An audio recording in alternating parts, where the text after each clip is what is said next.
50 years ago, a doctor named Seuss and a cat in the hat were changing the way our kids learn to read. 50 years ago, the Cold War was in full swing. And 50 years ago, a small group of engineers in a place called Kearney Mesa were trying to figure out ways to take us to the stars. Main stage, 3, 2, 1, 0. The first launch initially was a real elation. We weren't sure it was going to work, and it did. It was the Atlas. The Atlas was designed as a weapon system. A weapon system so big, it was compared to the atomic bomb's Manhattan Project. I'm Dick Martin. I'm a rocket scientist on Atlas for 57 years. My name is Dan Heald. I'm some kind of an engineer. Some people say rocket scientist. That's a bit too fancy. I'm Bill Ketchum. They call me the Rocket Man. We workers were doing something new.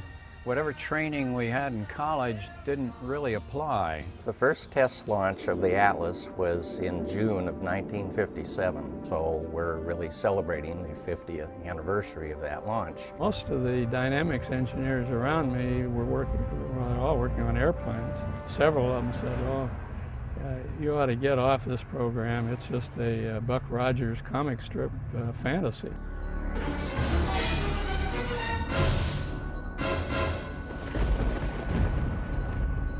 There were no textbooks, there were no cookbooks, there were no real specifications. They were being developed as we went. Every day was a new challenge, and I went to work wanting to go to work. That was great. What excitement were we going to run into today? Named after the mighty giant of Greek mythology who holds the world on his shoulders, the Atlas flew straight for 24 seconds. That causes quite a celebration in my mind. The Atlas, after a number of seconds, went out of control because of a fire in the base section of the Atlas.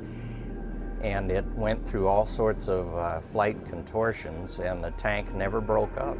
Basically, the propulsion and the structure worked beautifully, and I thought it was wonderful. It was very controversial because the skin was only half the thickness of a dime, similar to an aluminum can. A beer can, of course, isn't pressurized unless you shake it, but it's the same type of construction. It doesn't have any internal structure as this does. People wondered, is that really going to hold up? But it sure has for 592 flights. The Atlas program was launched by General Dynamics, but it was the threat of the Cold War that fueled its development. We were competing against the Russians in the what was called the Cold War, which could have become very hot, especially after the Cuban Missile Crisis. The reason for the program was that the Russians were doing the same thing. Yeah, I was kind of shocked when the Russians put up a Sputnik. The Atlas program was a national priority, and the Air Force wanted a dedicated facility separate from anything else to develop the Atlas. So that's how the Kearney Mesa plant came into being in 1958. From when I started, there were about 20 engineers working on the program, and within a few years, it grew to 31,000. The facility covered hundreds of acres and housed thousands of employees at the height of its operation. I like to say that this kind of turned San Diego into a city. Just east of Kearney Mesa, Atlas rockets were tested at Sycamore Canyon. In the early days, there could be as many as every other test could have a problem.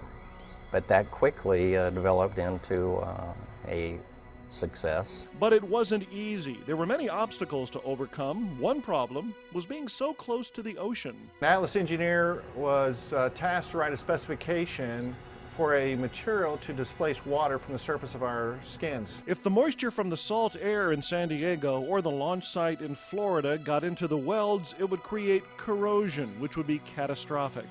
The Rocket Chemical Corporation from San Diego came up with the solution. Their engineers worked on the formula, and after 40 attempts they got it right. It's known as water displacement formula number 40, otherwise known to most of us as WD-40.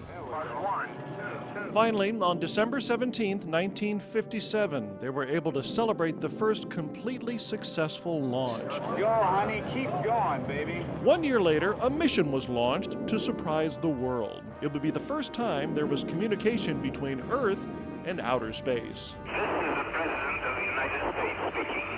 Through the marvels of scientific advance, my voice is coming to you from a satellite circling in outer space. Now that the Atlas rockets were launching successfully, the next goal was to put a man in space. One important historical significance of the Atlas is the launching the first American into orbit. John Glenn was launched by an Atlas rocket on February 20th, 1962. Good Lord, ride all the way. Godspeed, John Glenn. The Atlas was the only launch vehicle large enough to carry a man into orbit. I remember in probably around 1959, all the Mercury astronauts came out to the Kearney Mesa plant. When the astronauts had been shown the Atlas they were going to ride on, one of the questions asked, directed to John Glenn, do you have any special words for us? And he said, just do good work. And amazingly, that was picked up as a motto. The Atlas provided assured access to space and paved the way for the Gemini and Apollo missions, which led to landing on the moon. The great British explorer George Mallory, who was to die on Mount Everest, was asked why did he want to climb it. He said because it is there.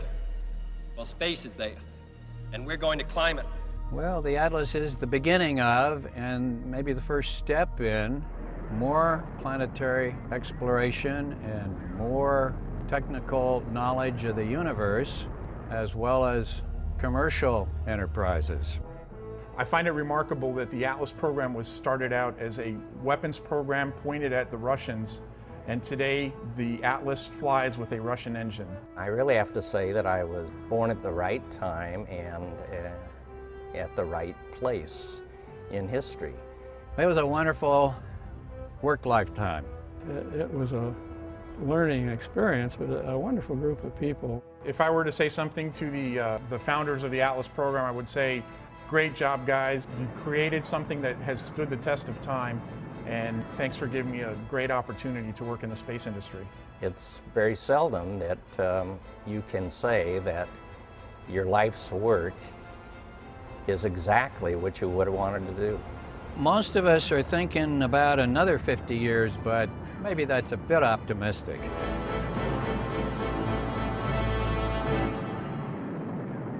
Lockheed Martin and the United Launch Alliance are still building and launching Atlas V's today.